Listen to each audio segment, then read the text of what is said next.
Hey there, lovelies. This is Helen Harper Davis again, coming to you with a quick tip for emotional intelligence and well-being. I want to share with you today about self-awareness. Self-awareness is often referred to as the cornerstone of personal development and personal growth. It is also a fundamental aspect of understanding oneself at a deeper level. It is one of the pillars of emotional intelligence. Emotional intelligence has 5 pillars. We're going to talk about self-awareness today. In the world that we live in now, there are constantly things that are demanding our attention and our engagement. It's taking away from the time that we would usually be spending time trying to cultivate our own self-awareness. But this can be achieved if we take the time to pay attention to what's going on with us. Being able to become self-aware can significantly impact your life, your relationships, and your overall well-being. Being able to discuss this topic is also a great thing because sometimes we can surface around things and not really address the issue, which is a part of our lack of self-awareness. If we're not aware of what we're thinking, saying, or doing, we don't know how that is really impacting other people. And at the same time, if we're not aware of our own thoughts, feelings, and behaviors and what's going on, then we're not aware of how other people's thoughts, feelings, and behaviors are impacting us. That's called the ripple effect. If I'm having negative feelings or I could be excited, that creates a ripple effect. That means people can be excited with me or they can be sad with me. At any rate, I need to be self-aware of what's going on so that I can address issues when they come around and not cause so they won't cause me any further problems. So being able to define your self-awareness. Self-awareness is the ability to introspectively recognize and comprehend one's thoughts, emotions, behaviors, values, strengths, weaknesses, and motivations. It also involves a deep and honest exploration of who you are in your inner world, your outer world, your the things that motivate you to be the things that you are or things that you're not, the things that cause you to be happy, sad, glad, whatever that feeling is. You want to be able to identify that. Also, there are levels of self-awareness. Levels of self-awareness means you have internal self-awareness, understanding your emotions, beliefs, and values, and also you have external self-awareness, recognizing how others' perspectives or of themselves or us impacts us. So cultivating self-awareness is a lot. There's a few techniques that they have, and some of them are mindfulness, where you practice being present in the moment that you're in, and you're also reacting and making decisions to gain insight into your thoughts, processes, your behaviors, and your feelings. You're really taking the time to slow down and recognize those things so that you can address them and not have those things continue to be problems for you. As well, if it's things that makes you happy, excited, or you feel good, then you want to explore that as well. What caused you to feel that way? You want to be able to recognize the good and the bad. We have these things that go on with us throughout the day. You really cannot keep things from coming at us, but we can be aware of what they are so that we can prepare ourselves so we won't be triggered in a negative way. So the benefits of self-awareness is to improve our decision making, help us to make better choices that align with our personal values, and also to be able to set goals for ourselves that will also help us to have the happy life that we deserve. So effective communication would be one of those goals. Being able to better understand what you're thinking and verbalize that, as well as understand what other people are thinking and be able to have empathy and for that situation or circumstance and not really run around trying to judge everything. That's like, not so good. So anyway, and it also helps us to build healthy relationships, nurturing the relationships that are important to us.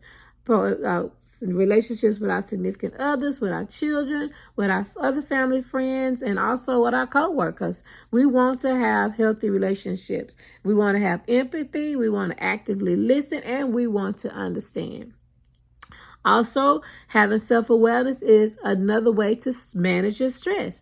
I didn't know that at first that being self-aware would help me manage my stress. But now that I have started practicing self-awareness, I see that it does help me manage my stress in the way that I'm more in tune with what my feelings are, so that when I can feel myself getting anxious or worried or stressed out about something, I can immediately pivot and change my thinking around whatever that situation is, change my feelings around whatever that situation is, so that I can have a more positive outcome. Because believe me, you don't want to go down a rabbit hole of negative feelings, because all it does is perpetuate more bad things happening to you that you're not going to like. Yes, you can manifest bad things into your life, just like you can manifest good things in your life. So then also we want to see the benefit of having self-awareness with our personal growth. Personal growth is recognizing the development that you'll have, your ability to manage and respond to your emotions in an appropriate manner.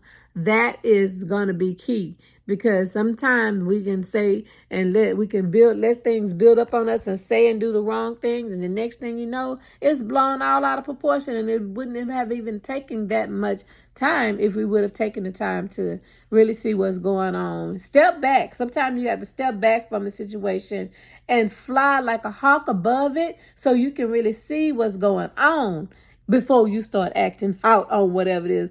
Don't be up having stuff up in your face like that, because you can't really see what's going on with you being right in it. So stepping back and flying above it like a hawk, looking around the situation, giving yourself time to really meditate, think, and then react. Don't react first and then try to figure out what happened later. That ain't gonna work. Okay, so then we want to also look at how emotional regulations can help us to develop our ability to be able to have healthier communication with ourselves. Because emotional regulation, you got to think about the highs and lows that you can have in all those ranges of emotions that you experience throughout the day: fear, scare, doubt, disbelief. All those things are the same. Fear, scare, doubt, disbelief. It's all negative. But you also have ranges of emotion where you have excitement, where you have joy, where you can be calm and peaceful. Or are you one of those people who like chaos and you keep things going in your life just because you don't know how it feels to have a normal day where you're being happy most of the day? Well, this is why you want to practice self-awareness. If you want to be happy most of the day, then you're going to have to put forth the work to do that. And to be able to put forth the work to have happier days, that means that you're going to have to work on it. I mean, it's not going to fix itself. Nobody is coming to save you from yourself. Okay, you have to save yourself. Also, being self-aware enhances our leadership ability. So if you're a boss like me, you definitely need to be able to manage your emotional health and manage your emotions, be self-aware of what's going on with you so that you're not projecting negatively onto other people. You're not walking around with a look on your face like the world has done something bad to you, because people are paying attention whether you know that they're paying attention or not. So being able to have a positive mindset, I'm not saying to ignore feelings. I'm not saying that at all. What I'm saying is to be mindful of those feelings. Be mindful of how you're thinking. Be mindful of what you're doing. And so then you'll be able to recognize when you need to pivot and make corrections on those things. So I want to end with this here about challenging your self-awareness, challenging the belief system that you have around the things that you're holding on to that you really probably need to let go. I'm not telling you when to let it go, but I'm telling you might want to look at letting it go, especially if it's not serving you any more purposes but to cause you more pain and discomfort, unless you like to feel pain and discomfort, which most people don't. They really like to feel joy and peace, most people. I'm not saying you're most people, but I am saying that I like to feel joy and peace most of the time. And so overcoming biases, meaning judging and all that kind of stuff, overcoming and recognizing the challenges of preconceived notions and about yourself and other people can help you to be more emotionally intelligent, and it will also help you to be able to forgive yourself for things that you probably should have let go a long time ago, but you still was holding on to it, thinking that you could beat yourself up long enough and maybe other people would feel good that you still beating up yourself. Oh, no, we're not doing that. Let's move on from it. Let's forgive ourselves. Let's have some balance in even that. We all deserve to have an opportunity to be forgiven, and especially if and there's a scripture in the Bible that says, forgive one another as God forgive you. If anybody know the Lord's Prayer, you know that it says that forgive my debts as I forgive my debtors. That's in there. So that means that if I want God to forgive me, then I also have to forgive. And that forgiveness also means forgiving myself. Okay? So now, challenges in developing self-awareness, overcoming biases and fear of self-discovery, and limiting expectations. If you're not expecting yourself to have a better outlook, then guess what? You're not going to have a better outlook. You're going to have, if you only limit yourself to the things that you've experienced in the world, and you're not really taking a look at, well, I wonder how Sally is always happy. What does she got? Maybe you should have a conversation with her and see how she's doing that. How about you look at some self-help books and some YouTube videos? All y'all like YouTube like that. So you can find a lot of ways to help yourself. There's a lot of things out here that you can look at that's positive in this world. What I want you to do is take the time to do it. In conclusion, your self-awareness serves you your self-awareness is a powerful tool for you to be able to personally evolve into the person that you want to be. It's a positive change. By embarking on a journey of self-discovery, you will equip yourself with the ability to make conscious choices, build meaningful relationships, and lead the healthy life that you want. With that said, I bid you peace, love, and joy. If you don't come from an emotionally healthy family, let an emotionally healthy family come from you. This is Helen Harper Davis with Agape Wellness Institute. I welcome you to DM me if you want to have more lessons like this, and I'll be happy to be your coach. Bless you.